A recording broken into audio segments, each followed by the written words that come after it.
barasaabka gobolka Sanaag Maxamed Axmed Caalin Tiimbaro ayaa maanta ku dhawaaqay guddiga qabanqaabada xuska 18 May oo ka kooban 15 xubnood kuwaas oo isugu jira ganacsato iyo mas'uuliyiinta laamaha dawladda heer gobol iyo heer degmaba. maanta waxaynu halkan isugu nimi inaynu ku dhawaaqno guddidii qabanqaabada 18 May waqtiga gobolkeenu iska yar hawlo badan yahay haddana dhibka soo jirta mid wax yeelaysaan baynu u joojinayno qabanqaabadeena maaha ciidamadu waa diyaar waxa idinka leeynooga baahan yahay magaalada Aargaabo iyo guud ahaanba gobolka Sanaag sidii aynu xus balaaran oo aynu isku muujinayno sameyn lahayn wasaaradda gaarka waxa loo soo xushay mid weeyaan sidoo kale shaqaale badan yihiin baa horta marka hore loo xoray iyo sidoo kale firfircoon labadaba dawladda hoose iyadoo hawlo gaar ay leedahay calaamaynta magaalada iyo bilicdeeda iyada iska leh diyaarinta goobta iyada iska leh shaqaalaheedii waxay ugu tala gasheen iyada iska leh iyada xagaas oo suga magaalada qaabilsiinayna inteena kale sidii aynu ciidan ku bada oo shaqaala iyo mid ku bado dumarka iyo mid ku bado dhalinyarada oo keen lahayn ayaa la inaga rabaa liiskii guddida qabanqaabada tiradooda guud waa 14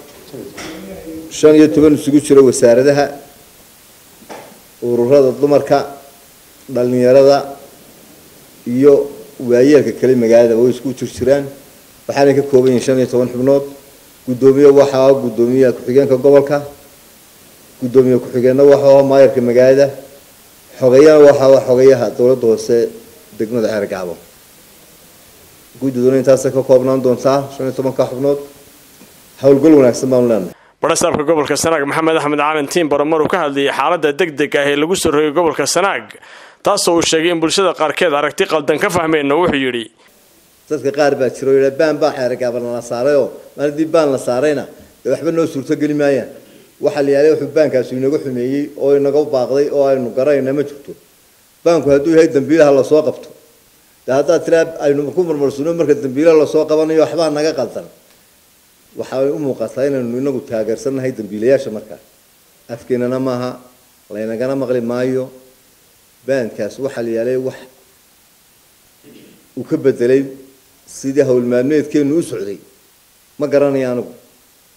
TV-ga sawan ku arkay niman xilli baa sheeganayo waxba caan ka noqday qofka dhibaatada haysata waxa weeye waxaanu ogeyn buu doonayaa inuu ka warramo marka iyana waxaan uga digayaa adeer waxa doontaan sheega si laakiin waxa hubtaan sheega oo waxa garanaysaan ka hadla oo waxa awoodiinu tooyin ku hadla hadduu maanta iska yiraahdo idin meel lagu qaban maayo in